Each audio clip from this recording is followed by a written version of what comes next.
के तपाईँहरूलाई थाहा छ तपाईँहरू कुनै पनि काम गर्नका निमित्त अथवा काहीँ जानका निमित्त तपाईँहरू निस्किनुहुन्छ भनेदेखि एकाएक होइन म त यो गर्दिनँ यो गर्छु भनेर कन्फ्युजन आएको बेला बेलामा तपाईँहरूलाई भएको होला, पक्कै पनि भएको छ।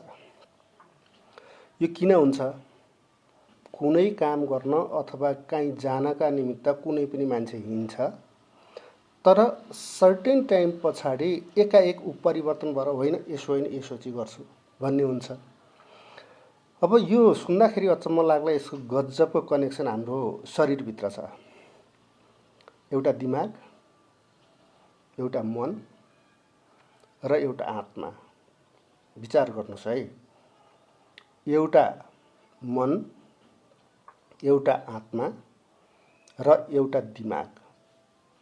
अझ विचार गर्नुहोस्, मनले के गर्छ?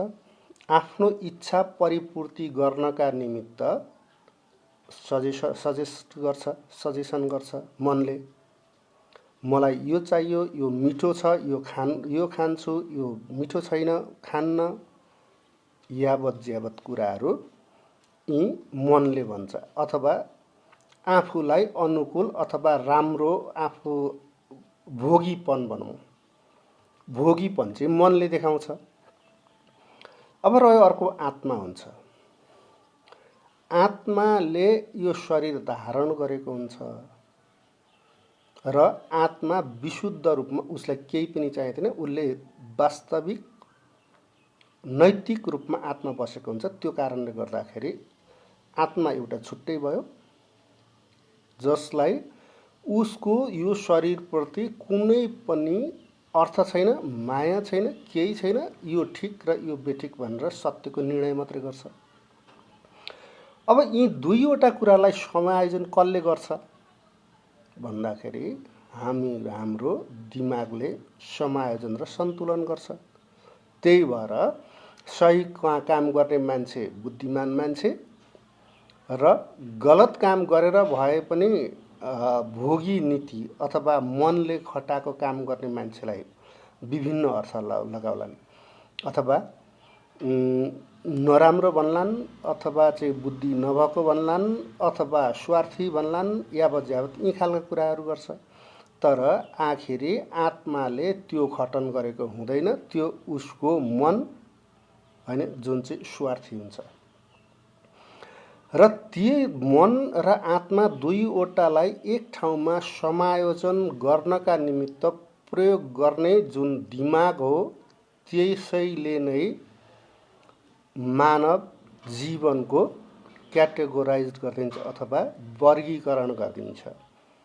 मन र दिमाग के मन र आत्मा दुईवटालाई सन्तुलन, राम्रो सन्तुलन गरेर समाज अनुरूप अथवा समाजमा बस्न लायक, समाज अनुरूप अथवा अर्को चाहिँ अझ समाज व्यवस्थापन गर्ने अथवा समाजलाई दिग्दर्शन गर्ने काम चाहिँ मन आत्माको सही विश्लेषण र सन्तुलन गर्ने कुरा चाहिँ त्यो जसले गर्छ त्यसलाई बुद्धिमान मान्छे भनिन्छ।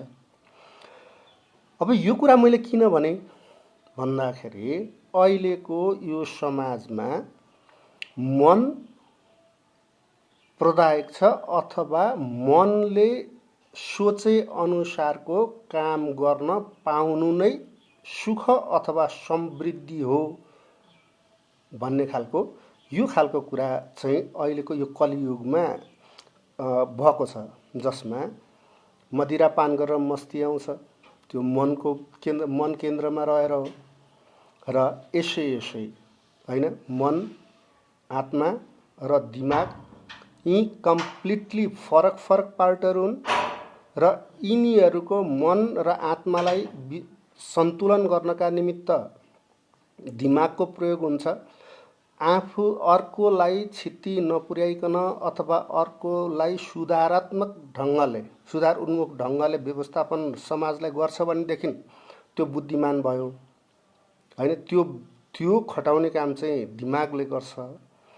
र जो आफू भोगी भएर होइन आफ्नो निमित्त सब कुछ मलाई चाहिन्छ भन्छ अथवा त्यसमा लाग्छ भनेदेखि ऊ चाहिँ के हुने भयो भन्दाखेरि समाजका निमित्त निकृष्ट हुने भयो अथवा बेवकुफ बुद्धि नभएको हुने भयो होइन।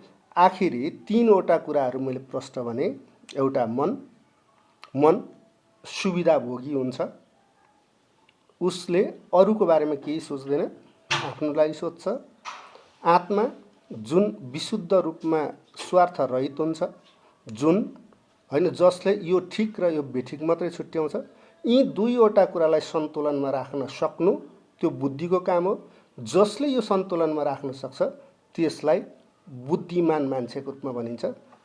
कृपया मेरो च्यानललाई सब्सक्राइब गरिदिनु होला र यस्तै ढङ्गले यो च्यानलमा म क्रमिक रूपमा एपिसोडहरू लिएर आउँदैछु। हस्, नमस्ते।